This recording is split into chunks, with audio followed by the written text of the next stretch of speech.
Certificate ব্যবহার করে থাকেন তাদের ক্ষেত্রেও কোনো সমস্যা নয়, কিন্তু কেন এটা বাতিল হলো? বিক্রম ব্যানার্জি আইনজীবী রয়েছেন, তার কাছে সরাসরি এটা জানতে চাইবো। বিক্রম দা, এক্ষেত্রেও কি একটা ভুয়ো শংসাপত্র এবং এক্ষেত্রেও কি দুর্নীতির অভিযোগ ছিল, তার জন্য বাতিল হলো? অবশ্যই ভুয়ো শংসাপত্র তো প্রচুর হয়েছে।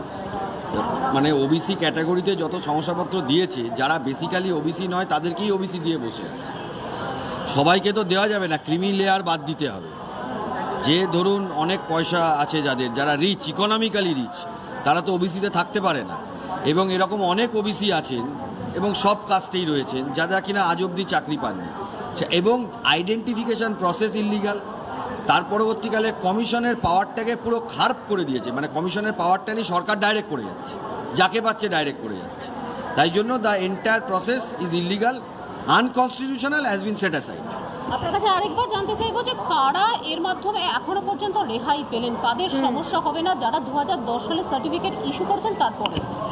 যারা 2010 সালের পরে সার্টিফিকেট পেয়ে যারা চাকরি করছেন বা কোনো বেনিফিট অ্যাভেল করে নিয়েছেন, তাদের কোনো সমস্যা হবে না। আচ্ছা, কিন্তু ওই সার্টিফিকেট নিয়ে শুভেন্দু অধিকারীর বক্তব্য, পিসিআর প্লিজ। আমরা ইতিমধ্যে 100-র বেশি তৃণমূল কংগ্রেসের প্রার্থীর ভুয়া সার্টিফিকেটের নথি জোগাড় করেছি। এই প্রক্রিয়া আমরা আগামী 15 দিন ধরে চালাবো। 15ই আগস্টের পরে একসঙ্গে সিডি আকারে আরও তথ্য সংগ্রহ করে জেনুইন তথ্যের উপরে প্রকাশ করব।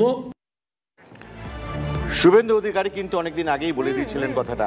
আমরা একটু আমাদের সহকর্মী সুমন মহাপাত্রর কাছে যাই, আমার কতগুলো প্রশ্ন আছে। সুমন।